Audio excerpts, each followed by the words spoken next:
সংবিধানের শপথ বাক্য পাঠ করে প্রধানমন্ত্রী হয়েছেন। সেই শপথ বাক্যকে যদি আপনি মান্যতা না দেন, তাহলে 2024-এর নির্বাচনে ভারতবর্ষের মানুষ আপনাকে অক্ষরে অক্ষরে বুঝিয়ে দেবে। খালি পাঠ করা নয়, সেই পাঠের সচেতনতা নিজের মধ্যে তৈরি করতে হয়, তাকে বাস্তবে রূপ দিতে হয়। এটা ভারতীয় জনতা পার্টি বোঝে না, তাই সারা ভারতবর্ষের বিরুদ্ধে আওয়াজ তুলবে। শনিবার বিকেলে উলুবেড়িয়া লোকসভা কেন্দ্রের তৃণমূল প্রার্থী সাজদা আহমেদের সমর্থনে আয়োজিত মহিলা সম্মেলনে এই কথাই বললেন রাজ্য মহিলা তৃণমূল কংগ্রেসের সভানেত্রী তথা রাজ্যের মন্ত্রী চন্দ্রিমা ভট্টাচার্য। তিনি বললেন, প্রধানমন্ত্রী রাজ্যে 17 বার হাসলেও তার 16 কলা পূর্ণ হবে না, কারণ বাংলার মানুষ তাদের সিদ্ধান্ত নিয়েছে। এদিন চন্দ্রিমা ভট্টাচার্য বললেন, এবার উত্তরবঙ্গের তৃণমূল ভালো ফল করবে, এমনকি যা ফল হবে তাতে ওরা দেখতেই থাকবে আর ভাববে কি করে এই ফল হলো। এদিন তিনি বললেন, আগে মহিলারা পরিবারের সকলকে খাইয়ে বিকেলে ভোট দিতে যেত, আর এখন মহিলারা সকাল সকাল ভোট দিতে যায়, আর যতক্ষণ পর্যন্ত তার ভোট দেওয়া না হয় ততক্ষণ পর্যন্ত তারা বসে থাকে বলে জানিয়েছেন চন্দ্রিমা ভট্টাচার্য। এদিনের এই সম্মেলনে অন্যদের মধ্যে উপস্থিত ছিলেন বিধায়ক নির্মল মাঝি, তৃণমূল নেতা শেখ ইলিয়াস সহ অন্যান্যরা।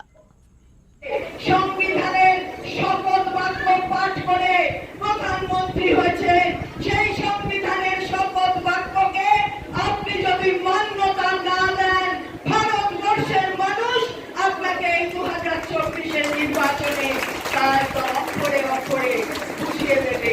খালি পাঠ করা নয়, সেই পাঠের সচেতনতা নিজের মধ্যে তৈরি করতে হয়, তাকে বাস্তবে রূপ দিতে হয়, যেটা ভারতীয় জনতা পার্টি যারা কেন্দ্রের শাসনে আছে তারা করছে না।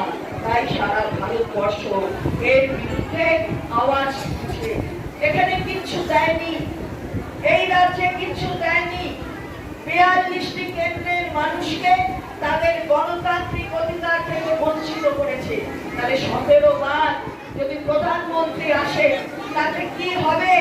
তাতেও 16 কলাও পূর্ণ হবে না, 17 কলাও পূর্ণ হবে না। কারণ এখানে বাংলার মানুষ আজকে তাদের সিদ্ধান্ত নিয়েছে।